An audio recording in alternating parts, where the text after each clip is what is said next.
Muy buenos días, muchas gracias Félix.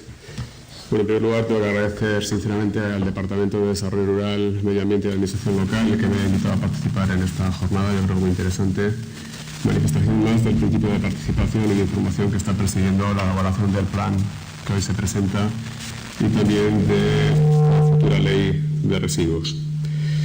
Bueno, hablamos de residuos. Quizá me quito esto. Un problema ambiental de todos conocido.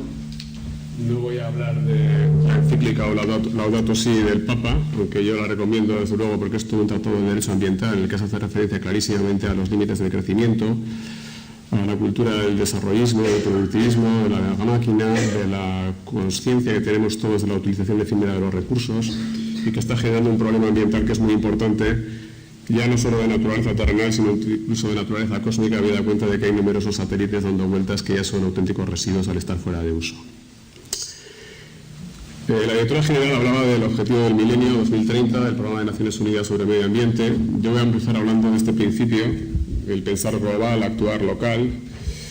Bueno, los objetivos del milenio 2030, yo les recomiendo su lectura. Se habla claramente de uno de los aspectos fundamentales que son los residuos, de la necesidad de limitar el vertido para el 2020 en el mundo, desde luego un objetivo bastante ambicioso, e incluso de implementar a nivel mundial las 3 R's: reducción, reutilización y reciclado.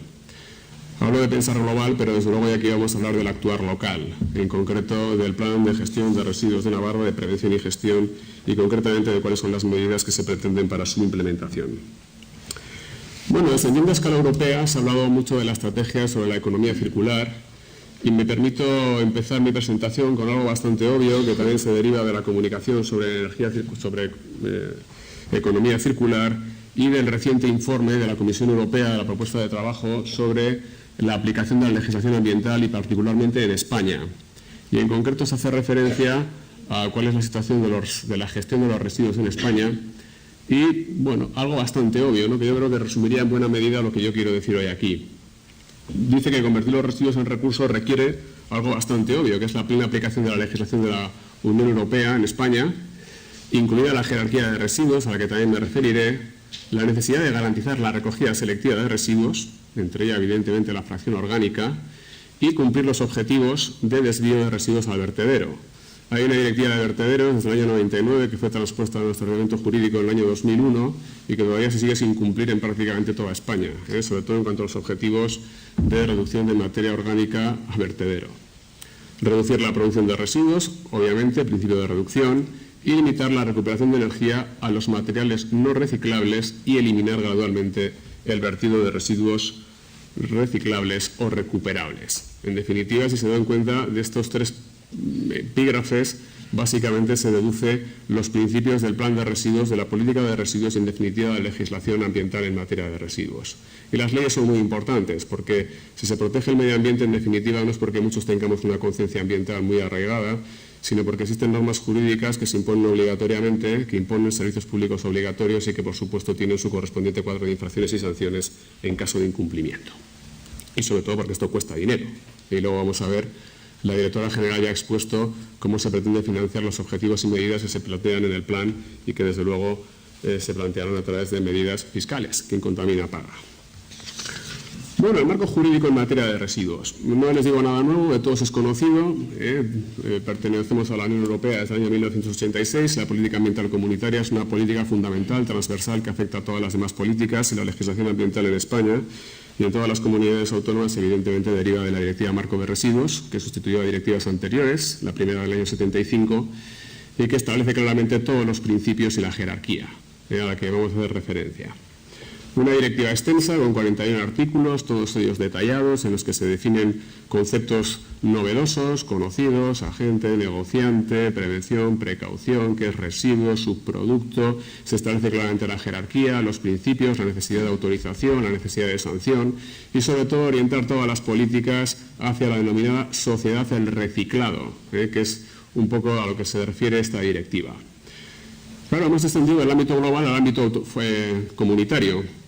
Y en el ámbito comunitario es de todos conocido, ahí también se hacía referencia la directora general a la estrategia hacia la economía circular. Una economía circular con unos objetivos si ustedes han leído la estrategia, mucho más ambiciosos que los que plantea la propia directiva. La propia directiva establece unos objetivos en 2020, que está a la vuelta de la esquina, solo 3 años, de aumentar hasta el 50% la preparación para la reutilización o el reciclado de los residuos municipales y hasta el 70% de fracciones como pueden ser los residuos de construcción y demolición. Pero la economía circular, la estrategia de la economía circular, fija ámbitos temporales de 2030 en el que se hace referencia a la reutilización y reciclado de hasta el 70% de los residuos municipales, del 80% de los envases, y de eliminar en 2030 prácticamente la totalidad de los depósitos en vertedero. Objetivos que, bueno, el tiempo lo dirá. Las normas y los planes establecen objetivos ambiciosos. Luego discutiremos si hay tiempo sobre la obligatoriedad de estos objetivos, si se pueden exigir, de qué manera. Planes tenemos todos, ambiciosos en muchos casos, y vemos hasta qué punto son susceptibles de ser cumplidos. Bueno, en España tenemos una ley que, como muchas otras leyes, iba a decir reciente ley, la Ley de Residuos y Suelos Contaminados del 2011. Bueno, reciente relativamente, porque han pasado ya casi 6 años. Este verano eran 6 años de la ley. Una ley que, como otras muchas leyes, establece muchos objetivos, muchas técnicas, muchos principios que, de momento, en algunos de los aspectos todavía no han sido desarrollados reglamentariamente. De hecho, solo un reglamento de desarrollo tiene esta ley, que es el Reglamento de Transporte de Residuos del año 2015. Es una ley completa, es una ley detallada, es una ley bastante reglamentista, introduce de la mano de la transposición de la directiva muchos de los conceptos a los que he hecho referencia, los define perfectamente, hace referencia al sistema de depósito, devolución y retorno, hace referencia a los biorresiduos, a la materia orgánica, si bien no establece objetivos de recogida selectiva ni de valorización en ese sentido.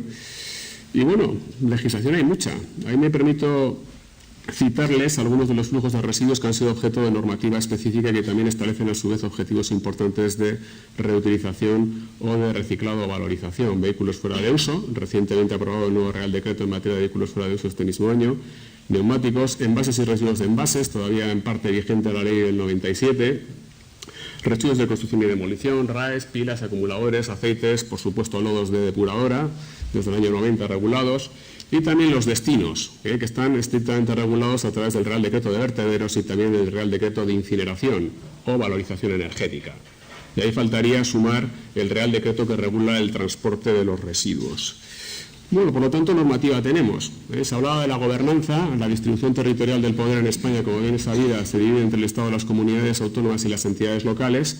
El Estado tiene pocas competencias, básicamente de transposición de la normativa comunitaria, lo que hizo a través de la Ley de Residuos y Suelos Contaminados, de la planificación, se ha hablado del Plan de Prevención Nacional y del Plan de Residuos, que por supuesto ahora sí vincula a los planes autonómicos, y son las comunidades autónomas las que tienen principalmente las competencias de planificación más importante, que es el Plan de Gestión y el Plan de Prevención, que aquí se presenta, el de Prevención y Gestión de Residuos en Navarra, y, por supuesto, las competencias de autorización, inspección, gestión y sanción.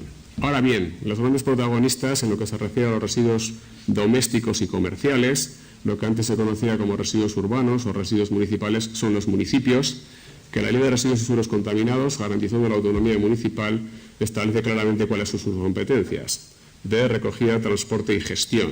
Ahora bien, de acuerdo con lo que se establezca en la legislación estatal y autonómica. Y esto también puede extenderse, lógicamente, a los residuos comerciales cuando así se lo prevean en la correspondiente ordenanza.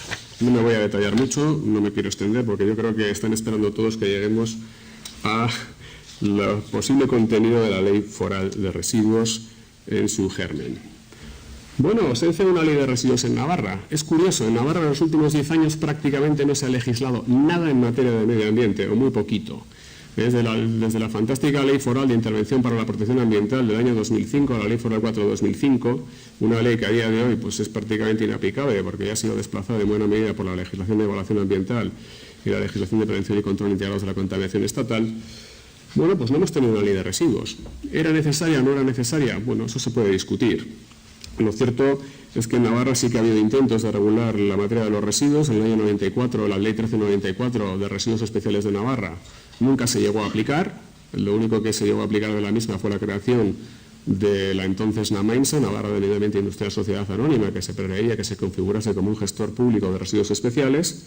La reciente Ley Foral 7/2013 de Residuos Alimenticios, pendiente de un código de buenas prácticas para la distribución sobre excedentes, que en lo que yo conozco todavía no se ha aprobado, el decreto foral de RCDs del 2011 y otros decretos forales, en concreto de registro de pequeños productores del año 93 y de control de recogida de pequeñas cantidades de residuos especiales del año 96.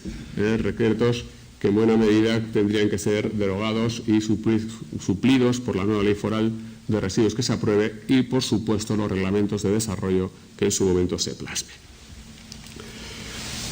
Bueno, ahí está la pirámide. Yo la pirámide no la invierto, porque es una pirámide jerárquica. Por lo tanto, en la cúspide está la reducción, que es el principal objetivo, y en la base la eliminación, que es lo último.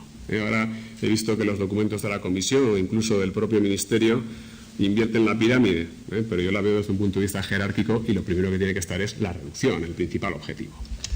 Bueno, hablemos de principios. Esto es de todos conocido, pero yo creo que hay algunas cosas que quizá habría que concretar. Bueno, son principios de derecho ambiental que se aplican de manera clara a los residuos. En primer lugar, el principio de prevención cuantitativa y cualitativa. Principios de prevención y precaución. La prevención cuantitativa y cualitativa en materia de residuos hay que reducir la cantidad y hay que reducir la peligrosidad. Esto es bastante obvio. Pero también en cuanto a su gestión, debiendo optar por sistemas de gestión que conlleven un menor riesgo ambiental, tanto conocido como no. Cuando se opta por una forma de gestión de los residuos, también están presentes no solo el principio de prevención, sino también el de precaución.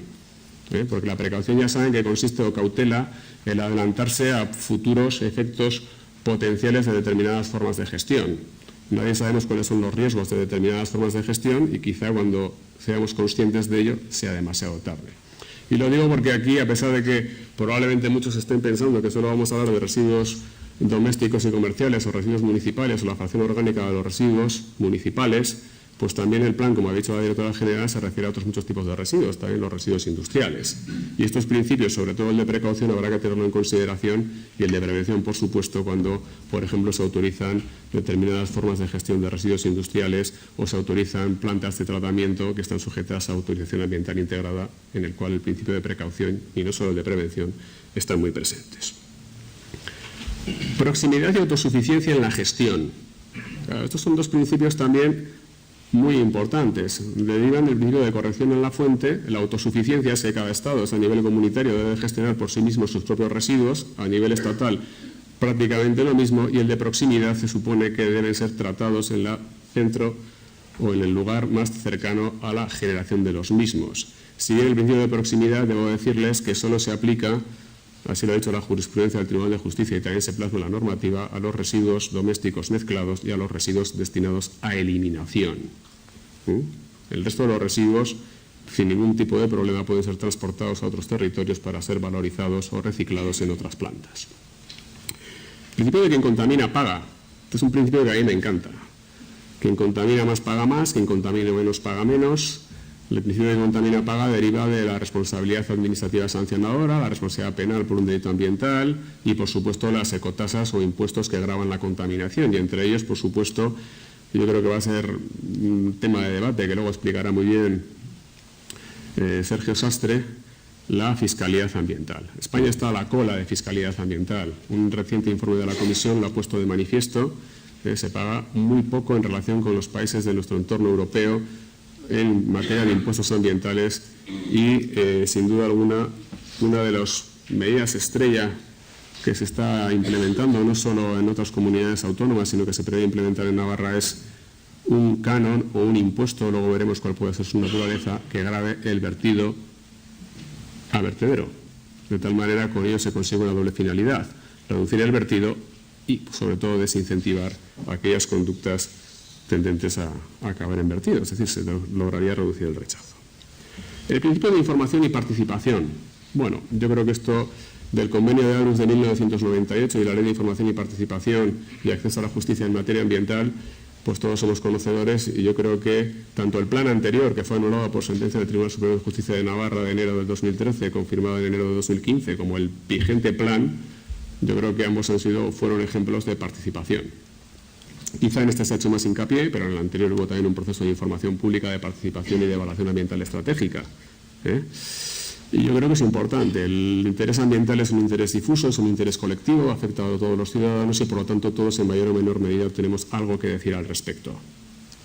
Aunque a veces confundamos el interés individual con el ambiental, sobre todo en cuanto se prevé, en cuanto se refiere a la ubicación de infraestructuras de tratamiento de residuos, donde aflora el conocido efecto NIMBY, el Not in my backyard, o SPAN, sí pero aquí no. O BAI, Baña Jiménez, sí, pero aquí no. Bien, el de coordinación. Hablaba la directora general de la gobernanza.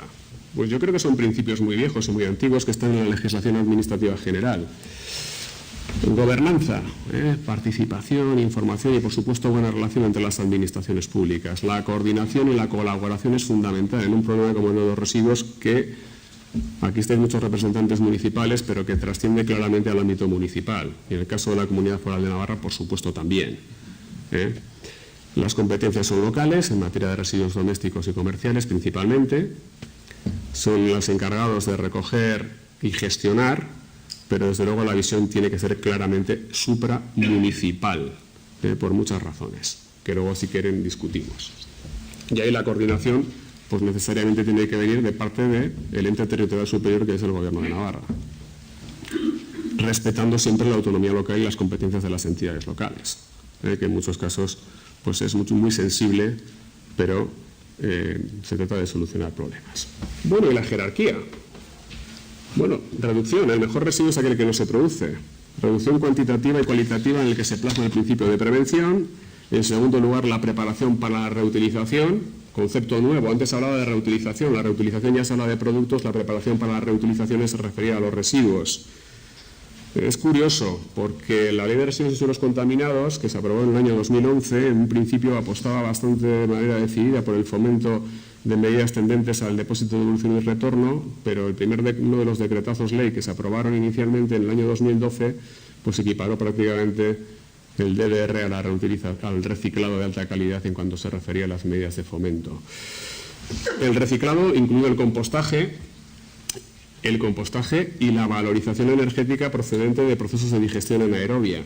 También se contiene ya como reciclado en la reciente comunicación de la Comisión sobre el rol de la valorización energética en la economía circular. Esta es una comunicación reciente de enero del 17. La valorización energética, que es otra opción, y en último lugar, la eliminación. Claro, esta jerarquía no es absoluta ni mucho menos. El artículo 8.2 de la Ley de Residuos y Suelos Contaminados se encarga de establecerlo, porque si la jerarquía fuese absoluta y vinculante para todos, pues no tendría que existir un solo vertedero en ninguna comunidad. Lo que tendrían que existir son incineradoras, por ejemplo. Por lo tanto, se puede justificar motivadamente la separación y el seguimiento de esa jerarquía siempre y cuando se motive y con ello se acredite que con ello se puede alcanzar un mejor resultado ambiental global. Pero las opciones son una u otra. En principio, la opción del plan es reducir prácticamente a cero la eliminación, aunque ya veremos si el rechazo cero puede existir, desechando la valorización energética. El plan anterior planteaba la valorización energética. Tengan en cuenta que el planificador ejerce una potestad que es discrecional y como toda potestad discrecional tiene que hacerlo de manera motivada y siempre y cuando se motiven de manera adecuada las decisiones que se adoptan en función de las infraestructuras existentes, de la tipología de los residuos, de la geografía, de la ubicación, etcétera, pues podrán ser o no asumibles. Al otro lado de la muga pues tenemos en Sabalgarbi, en Vizcaya, en Amorebieta, pues desde hace 20 años funcionando la incineradora, que es una instalación de valorización. Y la proyectada ahora mismo por GHK en Guipúzcoa, pues es lo mismo, ¿no? Aquí se opta por otros sistemas, en otras comunidades otros sistemas. Bueno, en definitiva no son ni mejores ni peores, o buenos o menos. 2 minutos, dame 5, por favor, Félix. 5. Bueno, vamos a lo importante. Bueno, de la planificación quería comentarles un poquito. El plan es ambicioso, todos los planes son ambiciosos. Claro que sí. Lo importante de los planes como de las leyes es su efectivo cumplimiento. Las determinaciones son de todas conocidas, los objetivos, la obligatoriedad y el cumplimiento, de esto podríamos hablar mucho, y sobre todo una de las cuestiones a las que me voy a referir es a la Ley Foral de Residuos, que se prevé expresamente en el plan, y que además es una ley foral cuyo contenido, en buena medida, de lo que voy a hablar en 5 minutos, empezaba en punto, Felipe. Dame 5 minutos. deriva del proceso de participación, porque muchas de las sesiones de participación de lo que se habló precisamente era de la necesariedad de una ley foral de residuos. Bueno, las opciones del legislador foral a día de hoy son tres. Una, aprobar una ley foral de residuos integral, perdón, me sacaron el micrófono, una ley foral que quizá fuese innecesaria. No es necesario repetir lo que dice ya la directiva ni el legislador estatal. Y luego plantea problemas, porque si se modifica la ley estatal parece que tendríamos que modificar la ley foral. Optar en segundo lugar por una ley foral más sintética, que exclusivamente se circunscriba a regular el canon por vertido o el impuesto por vertido. Ya veremos cuál es la naturaleza, en el que se determina el hecho imponible, la base imponible, la cuota, es decir, los tramos, y quién es el contribuyente o el contribuyente sustituto, o creo que es la opción más adecuada optar por una tercera opción, un tertium genus, que sea una ley foral que sea útil, es decir, que sin perjuicio de que lo que ya tenemos en la legislación estatal, pues la ley foral cubra aquellos aspectos que el propio plan prevé como brillantes y que deban tener un apoyo legal para poder ser exigida su implementación. De la competencia no vamos a hablar. Navarra evidentemente puede aprobar, tiene competencia legislativa por supuesto para desarrollar la ley básica estatal, además de poder aprobar normas adicionales de protección. ¿Esto qué quiere decir? Que el legislador foral, como el legislador autonómico en general, puede ir más allá de la legislación básica, a pesar de que la legislación básica cada vez es más reglamentista, más detallada, prácticamente ya no concede margen de desarrollo legislativo a las comunidades autónomas, y luego hay que tener en cuenta en algunos aspectos la ley de unidad de mercado, que no parece estar muy de acuerdo con la posible heterogeneidad que se deduzca de la aprobación de leyes forales. Bueno, el posible contenido, y digo posible. Los principios de jerarquía ya los he explicado y están más que machacados. Están en la directiva, están en la ley, quizá huelga decirlo, en una ley foral. El régimen de intervención también es innecesario, están en la legislación estatal. ¿Para qué vamos a establecer qué actividades de producción y gestión tienen que someterse a comunicación previa o declaración responsable de autorización? Ya está en la ley estatal y se aplican aquí en Navarra, que tiene sus competencias de ejecución en materia de medio ambiente. Bueno, la clara delimitación competencial, eso sí que creo que es importante. Esta está establecida en la ley de residuos y suelos contaminados. No la toquemos, pero sí que sería bueno establecerlo claramente de las entidades locales. En nada tiene por qué empezar el hecho de que ahora mismo esté, me imagino que de todo es conocido, un proyecto de ley en fase embrionaria sobre la reordenación del mapa local en Navarra. Se acabarán siendo mancomunidades o comarcas, pues da lo mismo. La competencia es del municipio y los municipios ejercerán sus competencias, ya sea insertos en las actuales mancomunidades o en las ulteriores comarcas que en su caso se establezcan. Y luego a partir de ahí, pues... Otra de las cuestiones, la creación de un ente público de residuos. Bueno, creación o no. Un ente público de residuos que puede ser creado a imagen y semejanza de la Agencia Catalana de Residuos, que yo creo que es un buen ejemplo, un buen referente, que puede ser una entidad de derecho público, que puede ser un organismo autónomo foral, o quizá puede ser una empresa pública. En Navarra tenemos una empresa pública de gestión ambiental, dos mejor dicho, Navarra Infraestructuras Locales Sociedad Anónima, que ya viene recaudando el canon de vertido, el canon de saneamiento, perdón.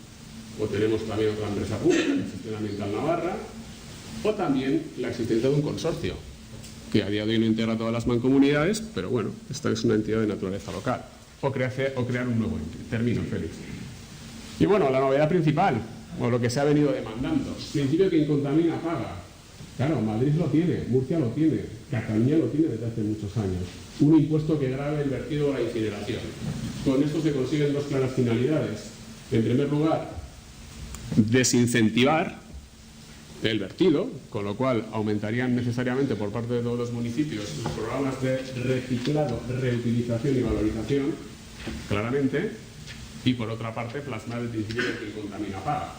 Desde mi punto de vista y sin ningún tipo de lugar a dudas, tendría que ser un tributo de naturaleza finalista, destinado a financiar las infraestructuras, el tratamiento, los programas de recogida, de valorización, etcétera, etcétera. No un tributo que ingrese en la caja común, por así decirlo. Si se trata de un impuesto ambiental en sentido estricto, lógicamente se tiene que ver el retorno desde ese punto de vista. Y bueno, por supuesto la materia orgánica, los biorresiduos. Es curioso, porque la ley estatal introdujo esta novedad en varios de sus artículos, hace referencia a los biorresiduos. Ah, perdón. Es que me... ¿Pero se me oye atrás? Sí, vale. Y acabo. Los biorresiduos. Bueno, el plan de residuos claramente establece la obligatoriedad o la intención de que se establezca la obligación de recogida separada para todos los entes locales y el establecimiento de objetivos. La ley estatal no lo establece. Y es curioso porque el proyecto de ley, en el año 2010, de la Ley de Residuos y Suelos Contaminados, sí llegó a establecer objetivos de recogida separada de la materia orgánica en los municipios. Objetivos relativamente modestos, se hablaba de un 10% para 2014, un 15% para 2017, superándose sucesivamente, pero no. Otro aspecto importante, el sistema de depósito, devolución y retorno. Medidas de fomento se pueden establecer por ley, de manera que se puede ir más allá que la tibia previsión que contiene el legislador estatal. Ya les digo que la Ley de Envases y Residuos de Envases del 97 estableció dos opciones: o adherirse a un sistema integrado de gestión o optar por el DDR. Claramente, por razones económicas, se optó por el SIGRE principalmente, y ustedes lo conocen perfectamente, pero hombre, si vamos hacia la economía circular, yo creo que es importante apostar por el DDR, y el legislador estatal en un principio lo hizo, pero enseguida, al cabo de pocos meses, al cabo de un año, se modificó la Ley de Residuos y se equipara prácticamente en la preparación para la reutilización al reciclado de alta calidad, por lo menos en lo que se refiere a las medidas de fomento. El transporte intraforal podría ser objeto de regulación, ya que dentro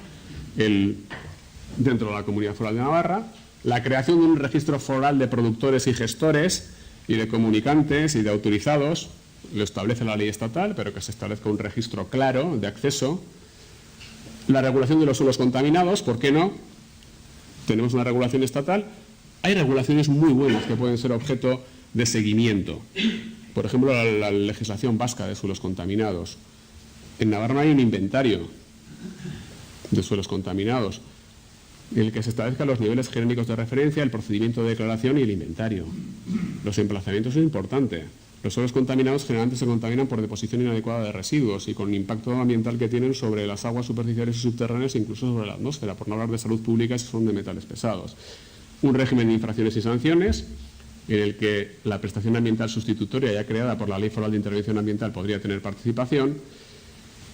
Y básicamente estos serían algunos de los medio 5 minutos, ¿vale, Félix? Bueno, una reflexión final. Legislar es muy fácil, legislar es fácil. Ustedes y yo podríamos hacer aquí un texto articulado estupendo con ambiciosísimos objetivos de reutilización, reciclado, recogida selectiva. Planificar es relativamente fácil también, el papel lo aguanta todo, se pueden establecer objetivos, se pueden prever o no infraestructuras, se pueden prever o no localizaciones de esas potenciales infraestructuras que en el futuro se vayan a ejecutar. La prueba del 9, lo difícil es ejecutar los planes, cumplir los objetivos y, por supuesto, hacer que se cumplan las leyes. Muchas gracias.